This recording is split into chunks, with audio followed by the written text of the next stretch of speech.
I'm afraid of stuff like this, but I'm not, press conferences, but I'm not afraid of making films in strange ways.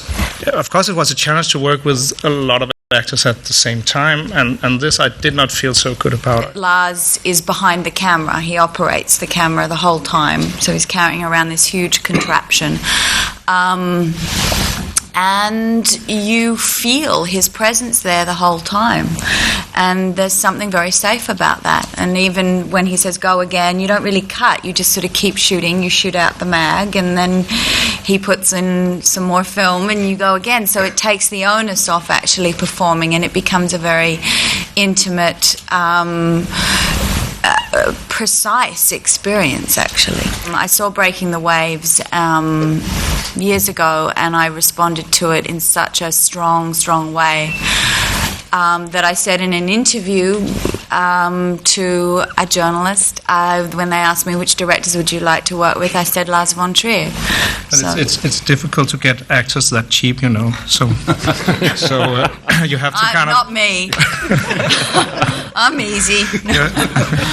The first week was tricky, our rehearsal week. Oh, now he looks offended.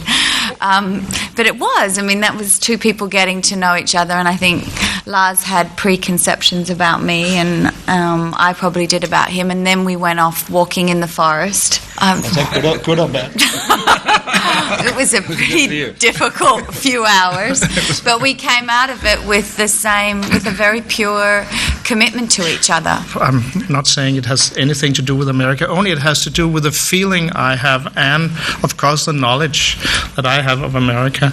And if you look at the Danish media, so if you look at the Danish television, then about 80% of what you see on Danish television has to do with America or is American. So I have a big knowledge, even though I haven't been there. I know it's on second hand, and maybe that's what's interesting about it. I feel like an American, actually. I'm kind of ich bin ein American. But these images that comes to me, I'm not talking about how America is, because I do not know. I only get all these images, and then I would love to start a Free America campaign, right?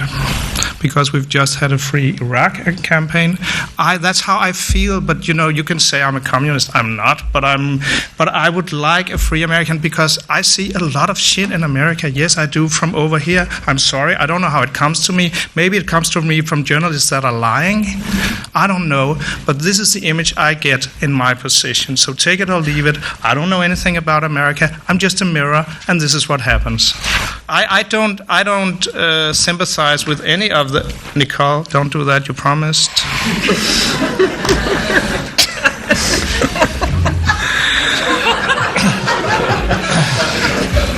Okay, you can talk now. No. I've started to realize that every film I make now is a very personal film, and that's just happened.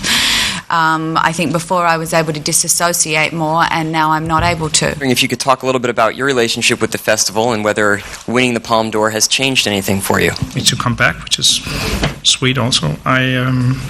It's kind of the limit of my travel ability. That's kind of here. That's 3 days in my car. And I feel good when I come here, and I feel even better when I go back home. And I would like to tell the story about Grace in 3 episodes, and I would like to do it with Nicole, and we had a talk about it yesterday, and Nicole said to me that she wanted to do it also. Could you tell it? Could you tell it to the people here also that you want to do it? Could you? Obviously, I think I've never made. Just say it very clear. Very clear. Yes, I want to do these films with you. Yes, I want to be the Grace through all the 3 films, no matter what it will cost me. This is. It's brutal. Just say yes. Lars, I'm making the trilogy with you. Okay. You know that. We discussed that.